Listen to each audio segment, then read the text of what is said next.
Mga handicraft at furniture na gawa sa labtang o twiner vine, kumikit ang kabuhayan ng isang pamilya sa Balawan, La Union. Narito ang report ni Jasmine Gabriel Galban ng GMA Regional TV 1 North Central Luzon.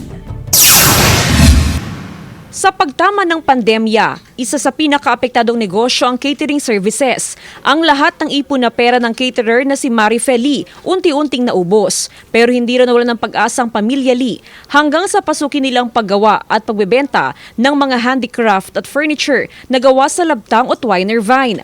Nag-umpisa lang sila sa 5 piraso ng basket. Pero ngayon, naglalakihan at nagagandahang furniture set na ang nakadisplay at for sale sa kanilang pwesto. Kailangan po magtiwala magtiwala sa Panginoon na yung kakayahan natin ay ma-develop pa lalo at bigyan po tayo ng lakas. Kaya ito po, lumalaban kahit nagkaroon po ng pandemic po.